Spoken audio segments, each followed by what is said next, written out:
George was a magnificent player. He was skillful, really, in dribbling. We call him the wizard dribbler. I wanted to prove to those critics that I could make something out of myself. He's our hero.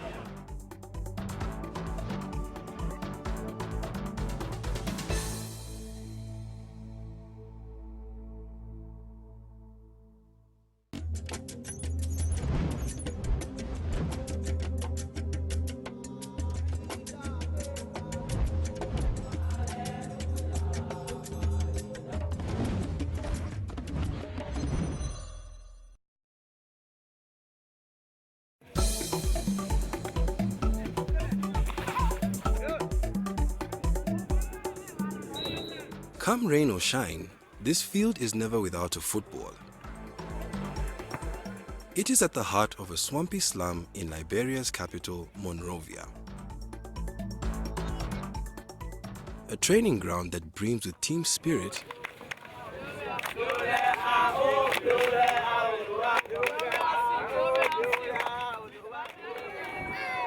it is also an escape from the biting hand of poverty that has been dealt to the boys of Claratown football field. But the often waterlogged pitch is most of all a ray of hope. After humble beginnings on the same field, renowned footballer George Weah shot to international fame. We all know that we are originated from the field. So people expect good things to come from this field. So the kid, they play every day, they're committed to the game. Yeah, they are determined because they want to follow the footprint of George Weah. They want to become good player too, to represent Africa.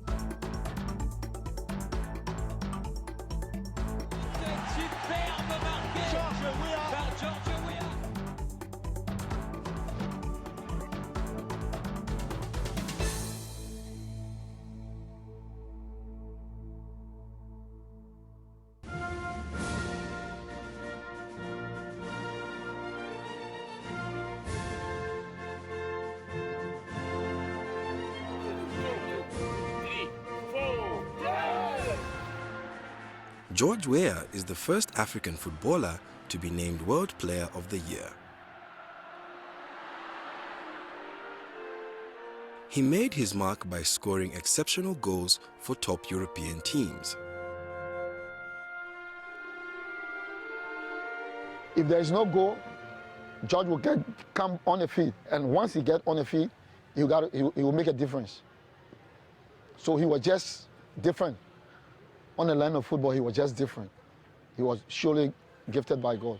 He brought proud to this nation when there were dark times. During our troubled times, when we were fighting war in this country, George Weah was flying the flags that brought her outside to the outside world. He made us proud, and for that reason, we love him, we cherish him.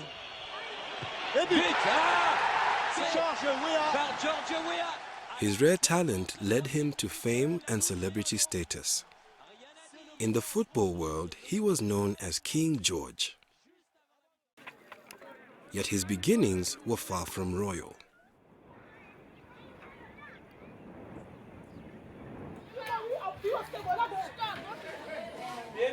One of his childhood friends, 43-year-old Veronica Doe, still lives in the neighborhood where he grew up. Let me show you where George Weah was living. Yeah, he was living here with a grandmother before he got that contract. Here George Weah was living. This is the house. He was abandoned by his parents and raised by his grandmother along with his aunt, Rebecca Lambe, in Gibraltar, one of the poorest areas in Monrovia. We slept on one mat, he and myself in a house, on a run. He was going to school, I was not going to school. I used to cook for them.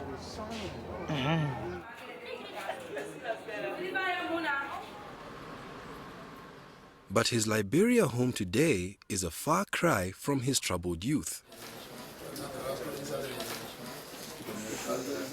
A Mercedes and a BMW decorate his driveway, And he has a basketball court and a mini football pitch in his compound.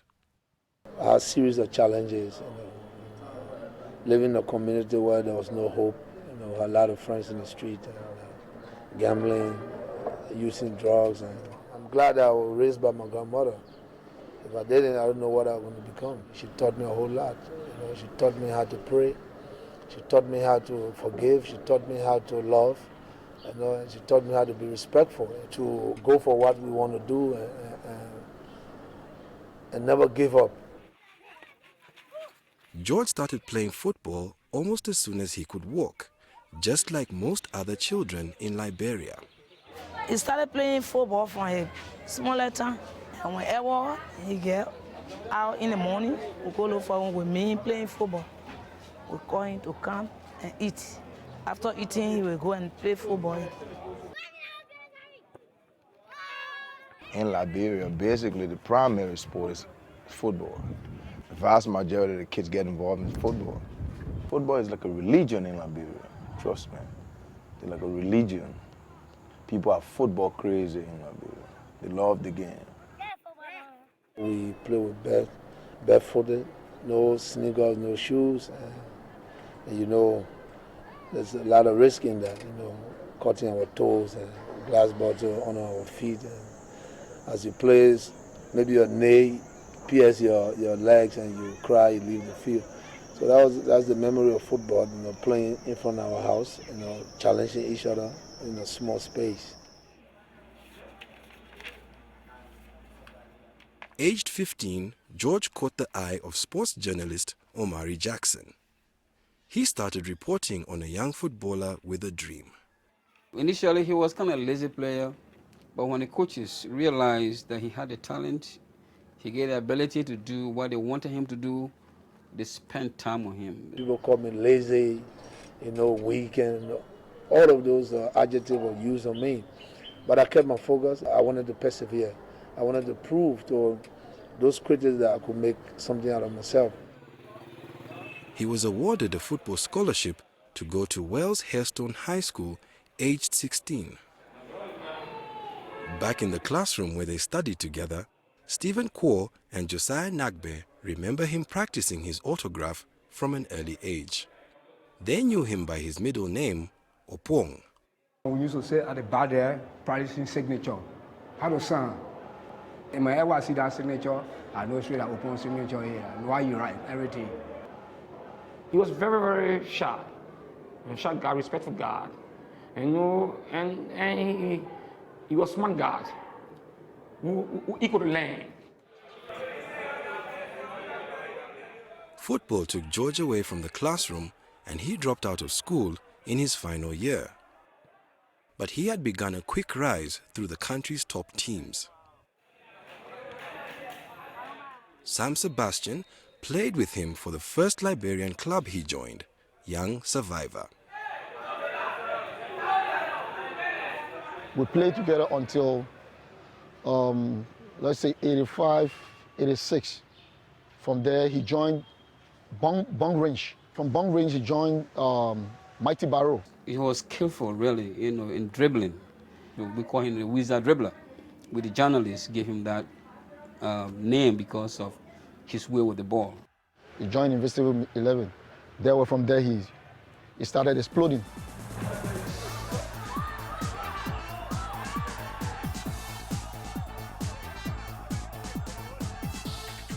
We kept writing about him whenever he played. I would describe the manner he played against the opponent, how he dribbled a defender, how he would get a goal.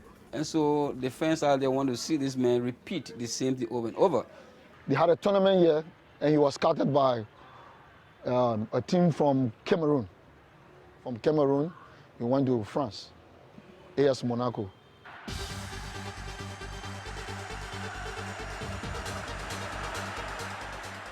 Liberians adored the 22-year-old striker.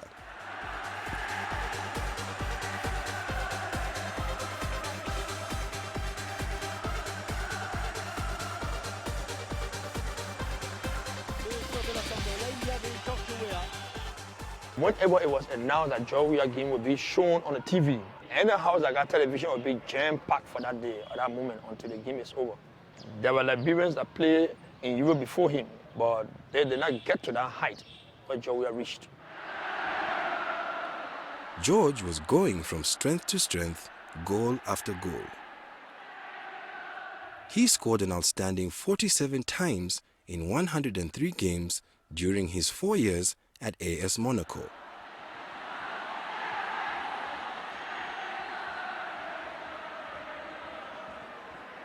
He was signed by Paris Saint-Germain in 1992 and 3 years later by AC Milan.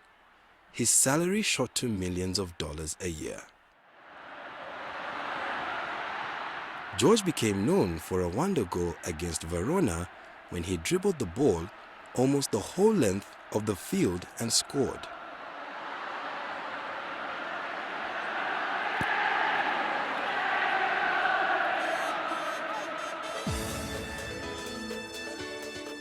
In 1995, he was named the best footballer in the world by the International Football Federation, FIFA.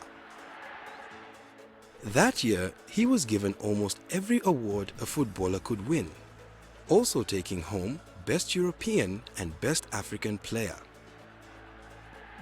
The boy who grew up in a slum in a small West African country had been catapulted to celebrity status.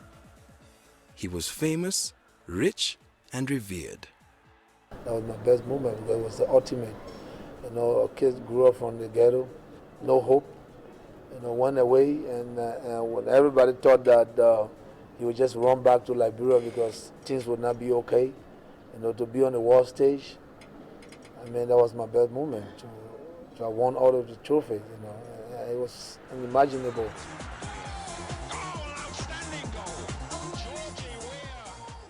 George was voted African Player of the Century by international journalists in 1998.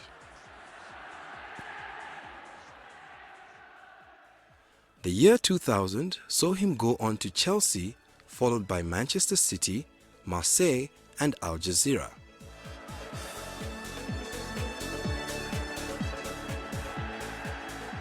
He was a national hero, loved by Liberians and celebrated by football fans around the world.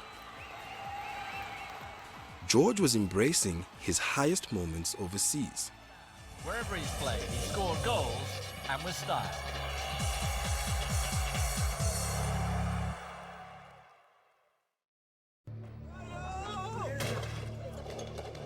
But meanwhile, horror had been unfolding at home.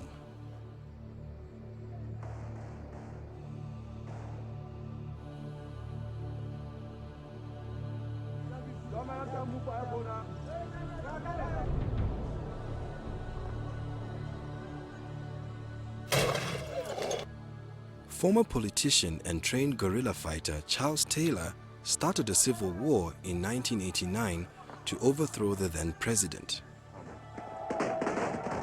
As the warring factions struggled for power, hundreds of thousands were killed.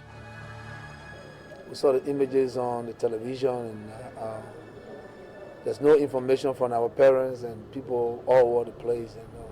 So it was a sad situation. It was heartbreaking. Whenever I go to the field for 90 minutes, you know, I will do what I can do to keep the positive image of Liberia. And then when I go back home after 90 minutes, like my whole world was falling apart. The killings were escalating and rape was widely used as a weapon of war.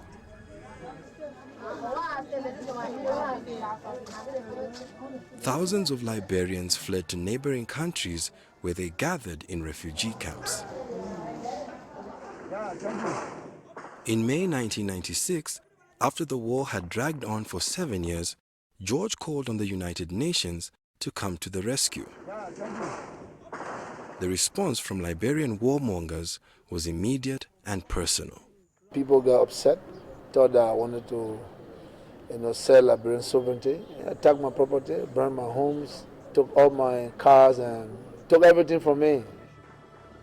The attackers raped all the women inside his house, including 2 of his teenage cousins. I think I had a responsibility since I was on the world stage and people respected me, my fame. I couldn't just sit and Liberia burn down to the dream. I had to say something.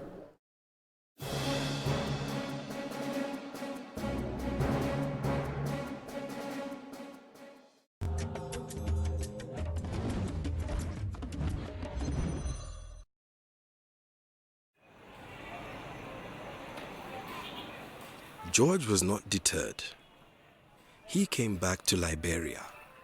When a country is in a crisis, I think we have a responsibility to give back. So that I couldn't run from this country. I had to do what I had to do. He decided to use what he knew best to try to restore stability. A game that offered a way to forget the war and restore pride. As a player and coach, he helped to revive the struggling Liberian national football team, the Lone Star. He made more than $15 million during his 5 years with AC Milan and paid to keep the Lone Star alive. George Weah was single-handedly taking care of our national team. We went to the Nation Cup in South Africa, 1996. He will buy footballs, jerseys, and that attitude, that behavior earned him in the heart of many, many Liberians. George moved the Liberian national team's training camp to nearby Ivory Coast so they could practice in safety. In May 1996, he sent someone through rebel lines with money to hire a bus for the Lone Star to travel from Ivory Coast to a game in Accra, Ghana. 5 months later, George bought tickets to fly in 10 Liberian players from Europe and chartered a plane for $47,000 to take the team to a game in Zaire. Yes, I spent more than $2 million to put the national team together. It's a fact. But it's my responsibility, It gives some sense of relief to the refugee camps. Because whenever we play in Ghana, all of the refugees that are in Ghana, everybody from Guinea will come there to watch the national team play. In my own experience, as we drove through the lines where they get these rebels on the other side, the Ecomo on this side, you hear that these boys discussing about George Weah because Liberia were playing a football match. And both combatants, both from either combatant, are discussing about George Weah's influence, how Liberia must win. But at the same time, they got guns to kill each other. When it comes to football, the people put aside their problem. All those stress factors, you name it, everything to put aside and come together. That's one. So basically, football was a unifier.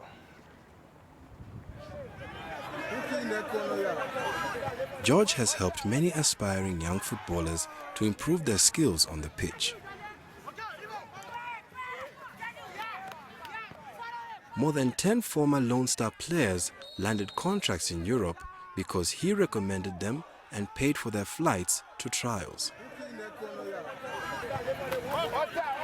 A half-dozen other Liberian players owe their professional football careers to him. We are helped to promote most of the youth, some of the youth from Clarendon. You recognize them to be teammates from the same Clarendon community, and help them today. Some are in the United States, some are in France and other parts of the continent. George retired from playing football for teams overseas when he was 37. He started to help young people to go to school.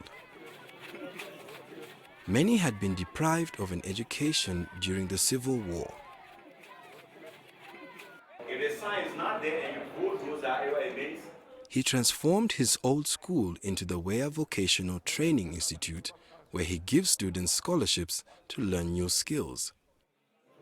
the fire service truck is an authorized emergency. Some are being taught how to drive, while others learn tailoring and how to set up their own businesses.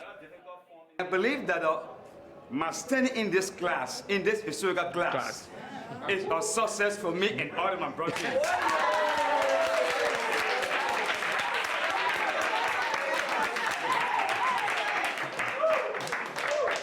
Tell Ambassador Weah. We love him. Okay. We appreciate him. And we pray that God must always lift his hand up. And I'm praying that he should give up more scholarship. There are others that want to come and join, but they don't have the hand. So I pray that his scholarship extend up to the rural area. George also built an elementary school for more than 300 pupils in the heart of the area where he grew up. I want people to remember me, not the George Weah that have $2 or $3 million in his account, not the George Weah that drive the best of car. I want people to remember me, the George Weah that helped a young kid to educate himself. This is the kind of person I wanted to remember me.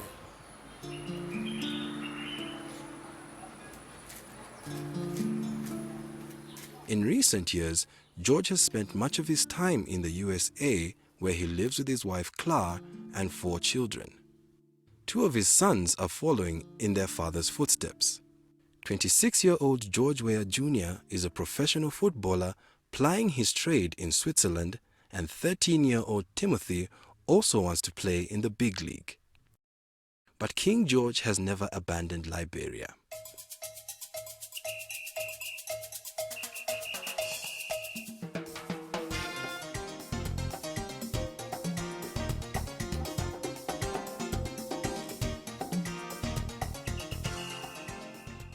At the age of 39, 2 years after retiring from playing football, he decided to try to contribute to his country in a very different way.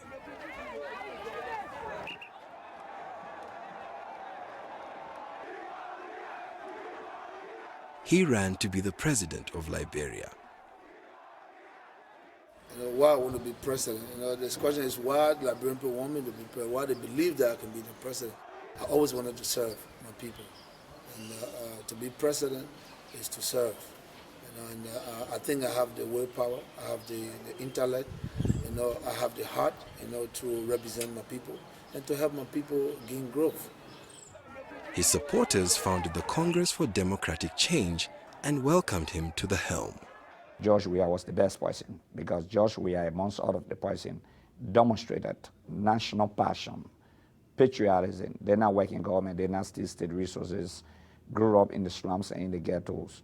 We thought that he would understood the plight of the people of Liberia, especially the young generation. Liberian governments have been accused of swallowing state resources for their own gain, keeping the masses poor. Currently, around 70% of the war-torn country's population of 3.5 million live in poverty. I hope to see Liberia prosper, not going back to the dark days. That's my hope. To see that every Liberian be part of the society and enjoy the Liberian dream that we're all expecting. That's my hope. George could use his finances to sponsor the national team, for example, that none of the politicians ever did.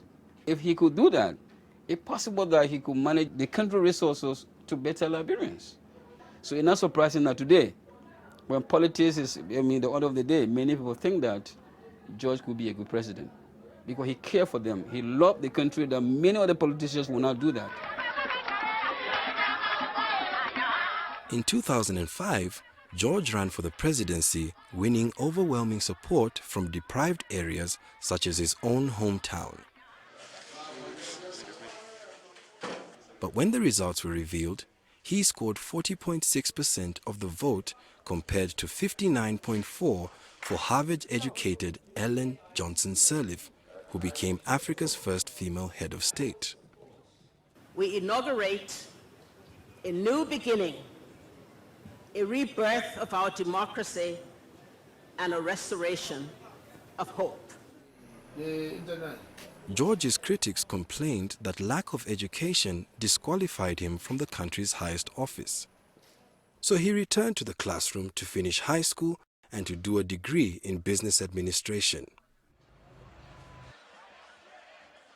In 2011, he ran for vice president alongside presidential candidate Winston Tubman, nephew of former President William Tubman. He was hugely popular, and so the ticket was very popular. Everywhere we went, huge crowds. But when the votes were counted, we were not declared the winner. President Sirleaf was re-elected head of state. And George went back to school again to bolster his political success. This time, he gained a master's degree in public administration. The next presidential election is in 2017. In the meantime, George is going for a position as Senator of Montserrado County. George Weah could set that record for being the sitting senator who will run and definitely win not only the senatorial position but the presidency in 2017. I'm sure that he will make it. I'm too happy for that, for him to be president. Oh, yeah. I sit down here and not do anything, my brother become president, I will not be happy. I will be too happy. So I know he will make it. In the streets of Monrovia, there are mixed views about the football icon in politics. I don't really know what his intention of taking that position, but everyone has a gift. If God call you to be a footballer, you can be. But to leave that area to become a politician, I feel so discouraged. Yeah, I voted for George Weah, and I'm going to vote for him again because it's my dream for him to be president. This is the kind of individual who was always putting the nation first in the sporting arena. So he felt that he could transcend that urge, that patriotism to politics. There's a vast difference between football and politics. Yeah. Politics has no morals. I mean, politics is what it is. You know, I don't think it's the same. Mm-hmm. I consider myself not a footballer, not a politician. I'm a human being. I'm George Weah, born Liberian. I'm a human being. That football was my passion, and I went to it. It gave me a sense of professionalism, and it gave me life, But I would not want to be stereotyped. Looking at the future, tell me which way to go. Lord, I must have been repeated all man say. Whether or not he is elected president in 2017, King George's legacy lives on.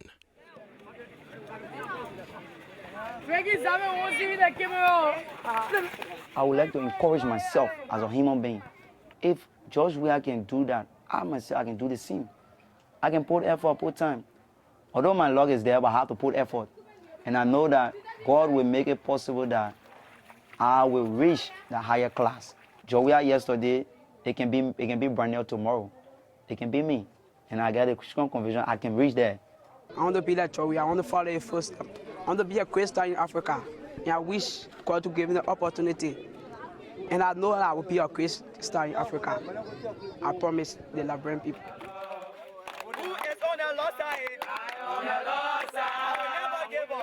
He is in the hearts of young footballers. They live on a dream of playing for big teams, just like he did.